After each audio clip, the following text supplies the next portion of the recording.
Hi, welcome to my YouTube channel knowledge with Ragib. तो चलिए हम लोग शुरू करते हैं इन्वेजन ऑफ अरब्स। ठीक है, हम आपको मिडिवल में ऑलमोस्ट पूरा दिल्ली सल्तनत पढ़ा दिया। ठीक है, और आपका जो भी मुगल था मिडिवल में वो भी पढ़ा दिया हूँ मैंने।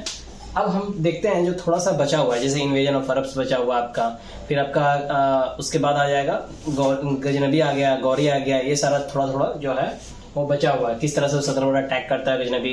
ठीक है, वो सारा मैं बता दूंगा। पहले आपका इन्वेजन ऑफ अरब्स बता देते हैं। और जब इन्वेजन हुआ था ना अरब्स का, तो उस वक्त क्या था कि आपका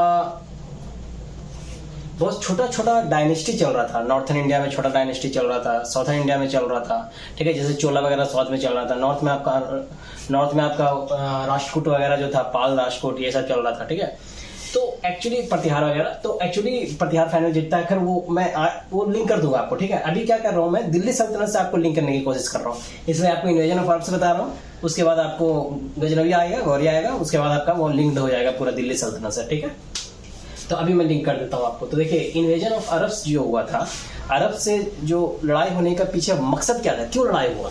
तो इन्वेजन ऑफ अरब्स का मेन मकसद यही था क्योंकि कैप्चर कर लिया गया था अरब का जो सीप था ना, उसको कैप्चर कर लिया था। एक्चुअली एक देवल पोर्ट था। देखिए यहाँ सिंध जो एरिया है, अब आपको मैं ये बताने लगूँ कि सिंध कहाँ है, तो इतना आपको मालूम होना चाहिए। ठीक है, तो अब देखिए सिंध जो एरिया है, तो वो सिंध एरिया में जो देवल एक जगह था, वहां पे एक देवल पोर्ट था। तो सिंध का कैपिटल देवल था एक्चुअली, और वहां देवल पोर्ट था। तो उस देवल पोर्ट पे ये क्या हुआ था कि जो अरब का शिप जो जा रहा था, तो उसको कैप्चर कर लिया गया था।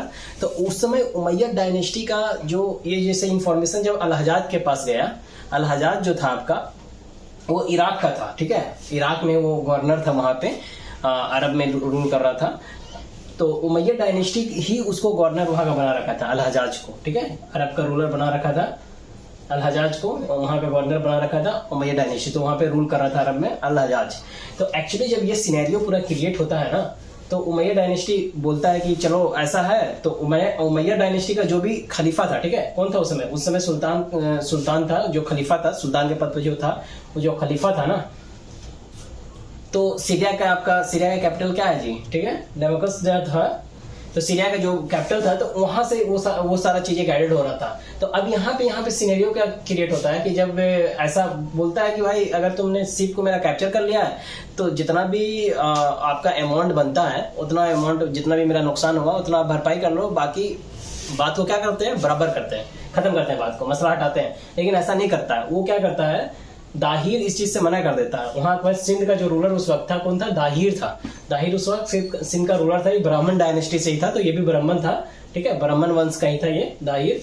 तो वहां पे ये रूल कर रहा था, तो ऐसा मना करता है। तब फिर क्या होता है कि उमैयद डायनेस्टी जो खलीफा था, वो अल हजाज को क्या बोलता है, ऑर्डर देता है कि तुम उस पर अटैक करो। ठीक है, तो यही सफल अटैक होता है आपका मोहम्मद बिन कासिम। तो मेन वजह क्या था, मेन कॉज क्या था इन्वेजन करने का अरब्स का? तो मेन वजह था कि उसके अरब शिप को क्या कर लिया गया था, कैप्चर कर लिया गया था। ना कि ऐसा था कि मनी चाहिए था, या अपने टेरिटोरी को एक्सपेंड करना था, या फिर स्प्लिट करना था इस्लाम। ऐसा मेन नहीं वजह था। ठीक है, ऐसा मेन वजह नहीं था। लेकिन देखिए, सबसे मेन वजह वो था, लेकिन ये सारा भी इसका प्रायोरिटी था। ये सारा भी वो चाहता था, समझे, इस्लाम को स्प्लिट करना, अपने टेरिटोरी को एक्सपेंड करना, मनी को पाना। देखिए वो कहानी को आपको लिंक करेंगे। तो इन्वेजन ऑफ अरब्स जो है, तो मोहम्मद बिन कासिम से भी पहले अटैक किया था। कौन? ये उबैदुल्ला किया था। ठीक है, तो इसको इनकाउंटर कर दिया गया था, मार दिया गया था। ठीक है, इसको डिफीट करके, किल्ड करके इनकाउंटर कर दिया उबैदुल्ला को। फिर एक किया था बुदैल, तो ये भी अनसक्सेसफुल रहा, ये कैप्चर करने में सक्सेसफुल नहीं रहा। लेकिन मोहम्मद बिन कासिम जब किया था, तो पहला मुस्लिम अगर इन्वेडर बोलता है तो कौन क्या है? तो मोहम्मद बिन कासिम। मोहम्मद बिन कासिम कहाँ का है? तो अरब्स का। डायरेक्ट पूछा गई है, तो अरब्स का है आपका मोहम्मद बिन कासिम। और पहला मुस्लिम अटैक इन्वेडर जो है इंडिया में। ठीक है, समझिएगा चीजों को, नहीं कहे अगर कुछ चीज बोला जाए इंडिया वगैरह, तो आपको समझना है कि वो इंडिया के रिस्पेक्ट में बात कर रहे हैं। तो मोहम्मद बिन कासिम ही था जो पहला मुस्लिम इन्वेडर किया इंडिया में। ठीक है, और वो सक्सेस रहा। कब किया? 712 एडी में किया। और क्या हुआ? कंक्लूड हुआ, ये जीत गया। ठीक है, और जीत कर क्या किया, ये जीता आपका और मर्ज कर लिया। ठीक है, तो देखिए एक चीज आप यहाँ पे समझने की कोशिश कीजिएगा। यहाँ पे दो चीज होता है। एक ये जो डेट है, डेट भी पूछता है आपको, ये इंपॉर्टेंट डेट है। 712 एडी जो हो, वो हरीश चंद्र वर्मा के थ्रू है, और सबसे करेक्ट 99% यही है। लेकिन बीडी इसमें थोड़ा कंफ्लिक्ट है। तो बीडी महाजन बोलते हैं कि 711 एडी, लेकिन हरीश चंद्र बोलते हैं कि 712 एडी में इसने अटैक करके कंक्लूड कर गया। लेकिन बीडी महाजन बोलते हैं 711 AD, लेकिन ज्यादा करेक्ट यही है हरिश्चंद्र, ठीक है। तो अगर आपको दिया हुआ है स्पेसिफिक कि बीडी महाजन के अकॉर्डिंग क्या, तो 711, लेकिन आपको जनरली यही याद रखना है।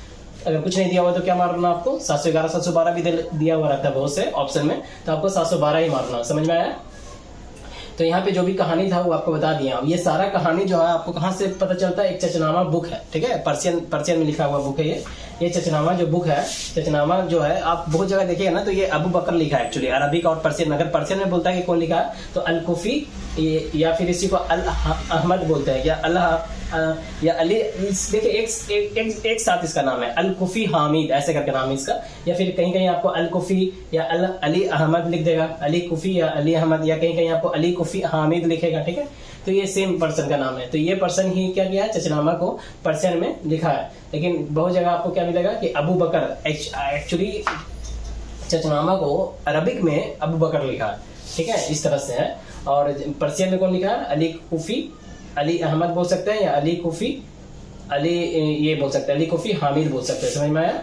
तो ये चचनामा का कहानी था। चचनामा से भी आपको बहुत सारी चीज मिलता है कि मोहम्मद बिन कासिम जब यहाँ पे अटैक करता है तो क्या होता है कि इसके 2 बेटी को ये क्या कर लेता है, गिरफ्त में ले लेता है, अपने गिरफ्त में ले लेता है। उस 2 बेटी का क्या नाम रहता है, सूर देवी और निर्मला देवी, और भेज देता है किसको, अल हजाज के पुत्र के लिए, अल हजाज के 2 पुत्र के लिए भेजता है। तो यही वहां पे जाके षड्यंत्र रचती है और बोलती है कि पहले ही मेरा इज्जत आबरू जो है मोहम्मद बिन कासिम लूट लिया है और उसके बाद भेजा गया है, तो आप इंसाफ कीजिए। तो इस बेसिस पे ये कहानी इस चचनामा बुक में मिलता है कि मोहम्मद बिन कासिम को फिर 2 साल बाद बुलाया जाता है, 712 AD में यहाँ पे अटैक करता है ना, 714 में बुलाया जाता है और इसको क्या कर देता है, मृत्युदंड दे देता है, ठीक है, कैपिटल पनिशमेंट मिल जाता है। लेकिन बहुत सा कन्फ्लिक्ट है इसमें भी। बहुत लोग बोलते हैं कि नहीं, ऐसा वो अपना खुद प्रूफ करने के लिए कि वो बहुत वफादार था, खुद ही अपना सर काट के वहां भेज देता है, ठीक है। ये कहानी भी चचनामा बुक में मिलती है। तो ये पूरी सिंध की विक्ट्री किस बुक से पता चलती है, ये जो सिंध की विक्ट्री हुई किस बुक से पता चलती है, चचनामा बुक से पता चलती है, ठीक है। और ये जो मोहम्मद बिन कासिम जो है वो उसको कौन भेजा, तो अल हजाज भेजा। कहाँ का रूलर था अल हजाज, अरब रूलर का था, अरब रूलर था अल हजाज। तो अल हजाज का ही आर्मी चीफ कौन हुआ, मोहम्मद बिन कासिम। और उमैया डायनेस्टी का गवर्नर ये अल हजाज जो था अरब में रूल कर रहा था। उमैया डायनेस्टी का जो सुल्तान खलीफा था वही इसको यहाँ का गवर्नर बना रखा था अरब का, इसको अल हजाज को। समझ में आया। तो ये पूरा कहानी यहाँ पे आपको रिलेट हुआ होगा, ठीक है। और उसके बाद मोहम्मद बिन कासिम जो है 713 AD में मुल्तान को भी जीतता है, ठीक है। और मोहम्मद बिन कासिम ही क्या करता है, जजिया टैक्स लगाता है नन मुस्लिम पे। वो 2 ऑप्शन देता है यहाँ पे, जब मारता है सबको जीतता है तो वहाँ पे 2 ऑप्शन देता है कि या तो आप इस्लाम अपना लीजिए, या आप इस्लाम अगर नहीं अपनाना है तो आप एक सुरक्षा के मतलब प्रोटेक्टिव टैक्स दीजिए। पहले आपकी जिम्मेदारी किसकी थी, दाहिर की थी, दाहिर वहाँ का रूलर था ना, तो दाहिर की थी। अब दाहिर तो मर चुका है, तो अब मेरा रिस्पॉन्सिबिलिटी है। तो अब अगर मैं आपको सुरक्षा देता हूँ तो उसके बारे में आप हमको क्या दिए, टैक्स देना होगा। उसी टैक्स का नाम रखा हुआ है क्या, जजिया टैक्स, जो कि नन मुस्लिम पे था। या फिर आप मुस्लिम में कन्वर्ट हो जाइए तो कोई टैक्स नहीं देना पड़ेगा। तो ये जजिया टैक्स नन मुस्लिम पे था। तो यहाँ पे जो हम आपको बता रहे हैं कि ये मनी चाहता था, तो हाँ देख रहे हैं मनी इसका मोटो था, लेकिन मेन मोटो अगर पूछेगा तो क्या था, कैप्चर ऑफ अरब सी, ठीक है। इसकी वजह से ये हुआ था सारा खेला। तो यहाँ पे अब यहाँ पे पहला मुस्लिम यही था जो मोहम्मद बिन कासिम ही था इंडिया में जो जजिया टैक्स लगाया। समझ में आ रहा, कहीं इंडिया नहीं बोलूँ तो स्पेसिफिक आपको समझना है। तो इंडिया में जजिया टैक्स लगाया, जो क्या लगाया, प्रोटेक्शन टैक्स था। ये कास्ट बेसिस पे था, ठीक है। देखिए ये एक्चुअली ब्राह्मण पे या बिड्डो पे, ब्राह्मण पे नहीं लगाया था, बिड्डो पे नहीं लगाया था, समझे। और ये क्या था, एक तरह से कास्ट बेसिस पे था, इस्लाम पे नहीं लगाया था। प्रोटेक्शन कास्ट प्रोटेक्शन टैक्स था ये।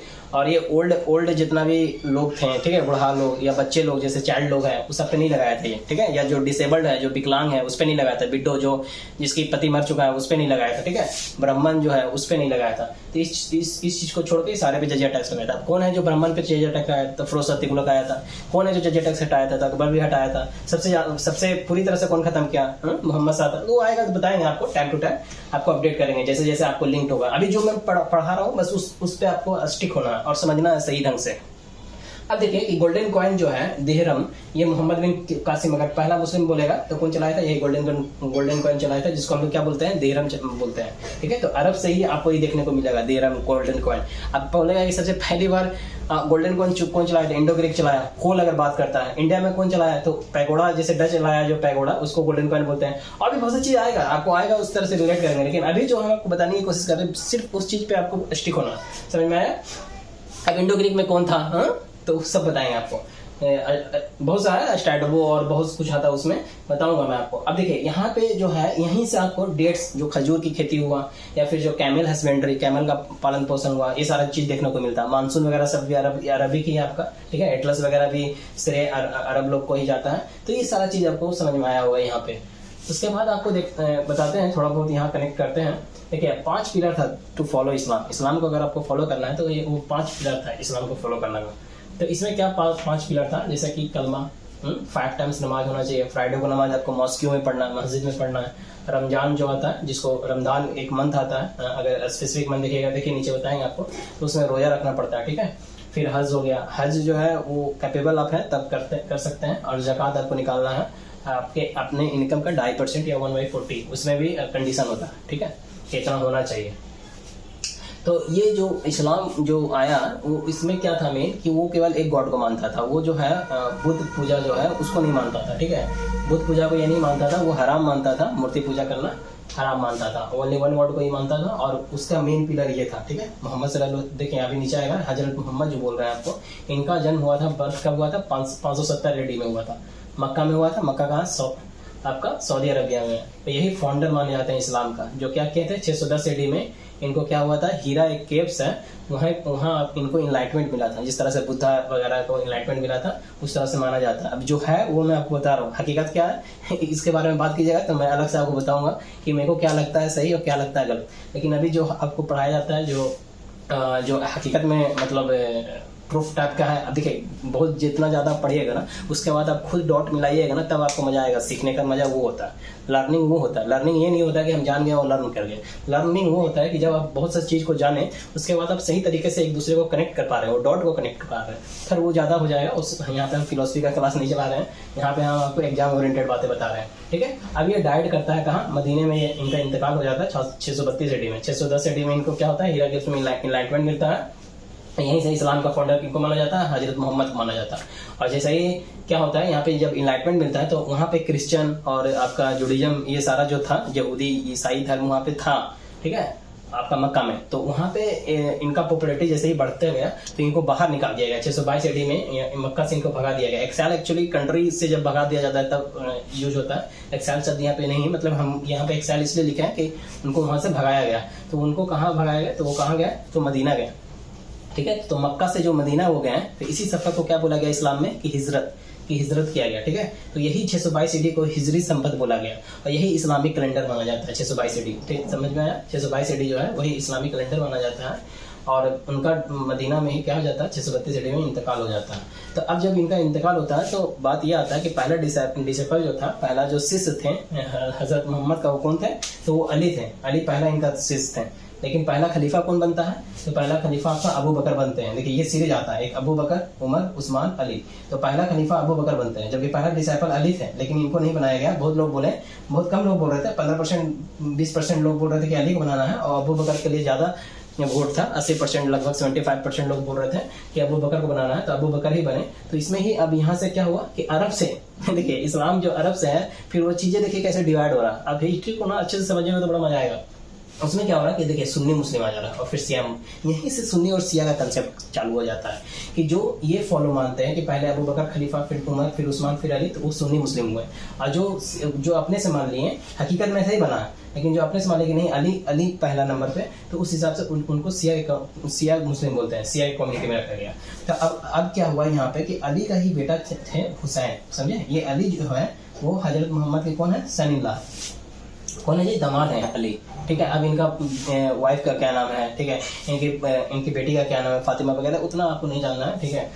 अभी हम लोग एग्जाम ओरिएंटेड है, कोई हम यहाँ पे बहुत ज़्यादा डीपली आपको बताने वाला नहीं हूँ। तो यहाँ पे देखिए, यहाँ पे ये जो खेला होता है, खाली खेला को हम रिलेट करके आपको ज्वाइन कर रहे हैं बस, और कुछ नहीं। तो यहाँ पे इनका बेटा हुसैन था, तो यहाँ पे करबला का युद्ध लड़ा जाता है, बगदाद का। देखिए ये खलीफा वाला, अब इसके बाद जो सीरीज के बाद सबसे बेस्ट सक्सेसर जो माना जा रहा था खलीफा का, वो हुसैन को माना जा रहा था। अली का बेटा जो है हुसैन, उनको माना जा रहा था। लेकिन बगदाद का जो रूलर था वो ये चाहता था कि वो खुद खलीफा का पद हासिल करके पूरा अपना रुतबा बनाए वहाँ पे, ठीक है। तो ये करबला का एक युद्ध होता है 680 AD में, जिसमें हुसैन जी मर जाते हैं। सिया कम्युनिटी के थ्रू ये मैसेज भेजता है कि हम मिलना चाहते हैं, ये वो। तो इसी के वजह से सुनने क्या देखता है ना कि सिया क्या है ना कि सिया के वजह से हुसैन मर गए, ऐसा मतलब है सुन्नी का सोच। उस वक्त का जो भी सुन्नी लोग थे, सिया लोग थे, तो वो इस तरह का सोच वहाँ पे डेवलप हो रहा था। तो अब सिया का क्या सीन था, सिया बोलता है कि नहीं, मैं ऐसे जानबूझ के नहीं था कि हाँ, मतलब मेरे को ये मालूम नहीं था कि वो वहाँ का बगदाद का जो रूलर है वो उनको बुला रहा है मारने के पर्सपेक्टिव से। उनको बस ये था कि वार्तालाप करेगा एंड जो भी सिस्टम वहाँ पे बनेगा वो पूरा एक सब चीज़ का एक पर्टिकुलर बुक है। तो क्या आप पूरा बुक पढ़िएगा? नहीं ना, तो सिर्फ कहानी में बता रहा हूँ आपको। तो यहाँ पे वो सीन क्रिएट जब हुआ तो करबला का युद्ध हुआ उस वक्त 680, तो ये अपने लोगों के साथ निकले और करबला का फाइट हुआ वहाँ पे 680 AD में हुसैन का इंतकाल हो गया, ठीक है, इनका ये डाइट कर जाते हैं। तो यहाँ पे क्या होता है कि इसी शोक में क्या होता है कि मुहर्रम जो एक फेस्टिवल है, अब इस्लाम में देखिएगा एक मुहर्रम लोग मनाते हैं तो वहाँ पे धूमधाम मनाते हैं। एक्चुअली मुहर्रम फेस्टिवल धूमधाम का नहीं है, वो शोक दिवस है, शोक के रूप में मनाया जाता है, ठीक है। इनके जो इंतकाल हुआ उनके शोक के रूप में मनाया जाता है। जो सिया अपने आप को देखते हुए पीछे ऐसे सब मारते हैं, ठीक है, वो एक शोक के रूप में अपने आप को जताते हैं कि नहीं, आपको अगर ऐसा लगता है कि मैंने उनको जानबूझ के मरवा दिया हूँ तो ऐसा मेरा नहीं है। मैं भी बहुत मतलब हुसैन जी से प्यार करता हूँ। मेरे को ऐसा कोई भी अपना थॉट नहीं था कि इनको किसी तरह से छल कपट करके मरवा देना है, ऐसा कुछ भी नहीं था। अगर हमको पहले से ऐसा मालूम होता कि बगदाद का रूलर ऐसा करने वाला था तो मैं कभी भी इनको ये अपना मैसेज नहीं आगे भेजता और वहाँ जाने को नहीं मतलब बोलता, ठीक है। तो इन्हीं के थ्रू बगदाद जो था सिया मुस्लिम के थ्रू ही इनको बुलाया। तो इसी वजह से सिया जो है अपना गिल्ट को प्रूफ करने के लिए कि नहीं मैं दोषी नहीं हूँ, ठीक है, वो अपने आप को क्या करते हैं, शोक के रूप में मनाते हैं, अपने आप को पीछे मारते हैं, ठीक है। तो मुहर्रम एक्चुअली बेसिकली यही है। तो अब यहाँ पे क्या हुआ कि सुन्नी जो है मानने को तैयार नहीं, और सुन्नी और सिया में क्या हुआ, पूरा कन्फ्लिक्ट हो गया कि नहीं अब मैं पूरा का पूरा तुमको सिया को उड़ा दूंगा, इस दुनिया में नहीं रहने दूंगा, ये दिस दैट। तो पूरा वर्ल्ड में आप देखते होंगे कन्फ्लिक्ट रहता है ये सारा। तो उसी की वजह वहीं पे फिर देखिए एक सूफी कम्युनिटी आती है, एक सूफी कम्युनिटी इसी चीज़ को हटाने के लिए एक सूफी कम्युनिटी आती है। 9th सेंचुरी में आपको बताएंगे सूफी कम्युनिटी सब आएगा आपका, ठीक है, विजयनगर भवनी समारोह वहाँ पे आएगा, सारा मैं बताऊंगा आपको। तो सूफी कम्युनिटी जो आती है 9th सेंचुरी में, जो सूफी म्यूजिक पे बात करती है, वो बोलता है कि मैं सिर्फ अल्लाह को मानता हूँ, महबूब है वो, मैं उनसे प्यार करता हूँ, इबादत करता हूँ, और म्यूजिक ही सबसे बेस्ट तौर तरीका है जो वहाँ तक पहुँचने का। तो ये सिर्फ इन दोनों में क्या था, जो भी कन्फ्लिक्ट था ना उसको रिड्यूस करने के लिए ये एक कम्युनिटी डेवलप हुई। देख रहे हैं किस